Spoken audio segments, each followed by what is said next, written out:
નમસ્કાર મિત્રો, સ્વાગત છે તમારું અમારી યુટ્યુબ ચેનલમાં. મિત્રો,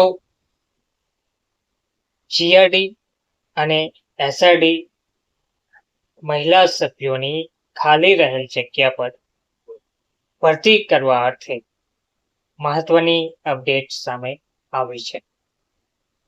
પશ્ચિમ કચ્છ ભુજ જિલ્લા ખાતેથી માનદ વેતન ધરાવતા હંગામી જીઆરડી એસઆરડી મહિલા સભ્યોની ખાલી રહેલ જગ્યા પર ભરતી કરવા અર્થે મેળવવામાં આવેલ ઉમેદવારી પત્રકો સબબ નિયત શારીરિક ક્ષમતા કસોટીનું નીચે મુજબના માપદંડ અનુસાર તારીખ 15/4/2025 થી 20/4/2025 દરમિયાન નીચે મુજબની વિગતે આયોજન કરવામાં આવનાર છે.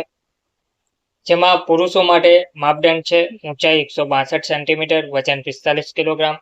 પુરુષો માટે દોડ છે 1600 મીટર, સમય 9:30 મિનિટ, છાતી સેન્ટીમીટરમાં ફુલાવ્યા વગર 79 સેન્ટીમીટર, ફુલાવેલ 84 સેન્ટીમીટર. મહિલાઓ માટે ઊંચાઈની વાત કરીએ તો 150 સેન્ટીમીટર, વજન 40 કિલોગ્રામ, દોડની વાત કરીએ તો 800 મીટર, સમય 5 મિનિટ. તે જ રીતે 15/4/2025 ના રોજ તમામ મહિલા ઉમેદવારો માટે પોલીસ સ્ટેશનનું નામ સમગ્ર જિલ્લા ખાતેથી ઉમેદવારી પત્રક ભરેલ હોય તેવા મહિલા ઉમેદવારો જરૂરી આધાર પુરાવાની વિગતમાં જન્મ તારીખ અંગેનું અસલ આધાર કાર્ડ, રહેણાંક અંગેનું આધાર, ધોરણ 7 પાસ હોવા અંગે અસલ પ્રમાણપત્ર, સ્થળ ભુજ ખારી નદી ચોકડી પાસે, એરપોર્ટ રોડ, ભુજ, કચ્છ.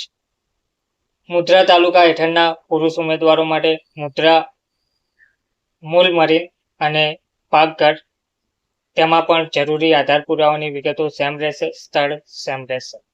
તે જ રીતે 16 તારીખના રોજ જે આયોજન કરવામાં આવ્યું છે તે છે ખાંડવી તાલુકા હેઠળના પુરુષ ઉમેદવારો માટે. તેમાં ખાંડવીમાં માંડવી મરીન, કોઠાદ અને ગઢ જિલ્લામાં. ભુજ તાલુકા હેઠળના પુરુષ ઉમેદવારો માટે 17/4/2025 ના રોજ એ ડિવિઝન માધાપર, ખાવડા, માનકુવા અને પત્તર. 18/4/2025 ના રોજ પુરુષ ઉમેદવારો માટે નખત્રાણા, નિરોણા. 19/4/2025 ના રોજ લખપત તાલુકા હેઠળના પુરુષ ઉમેદવારો માટે દયાગઢ, નરા, નારાયણ અને સરોવર. દયાપર, નરા, નારાયણ સરોવર વગેરે જગ્યાઓ પર. અને 20/4/2025 ના રોજ અબડાસા તાલુકા હેઠળના પુરુષ ઉમેદવારો માટે નલિયા, કોઠારા, વાયોર, જખી અને જખી મરીન ખાતે આયોજન કરવામાં આવ્યું છે. તો સદરુ ભરતી પ્રક્રિયામાં ઉમેદવારી નોંધાવેલ ઉમેદવારોએ સ્વખર્ચે એરપોર્ટ રોડ, ખારી નદી ચોકડી, ભૂતનાથ મહાદેવ મંદિર, ભુજ, કચ્છ ખાતે સમગ્ર અસલ પ્રમાણપત્રોની સાથે શારીરિક કસોટીમાં સુયોગ્ય પરિધાનમાં પોતાની સ્વ જવાબદારીએ હાજર રહેવાનું રહેશે. સમયસર હાજર ના રહેનાર ઉમેદવારોનું તથા કસોટીમાં હાજર ના રહેનાર ઉમેદવારોનું ઉમેદવારી પત્રક રદ કરવામાં આવશે.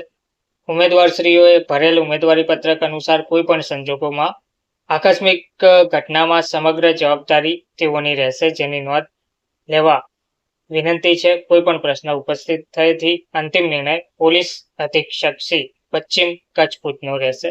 ધન્યવાદ.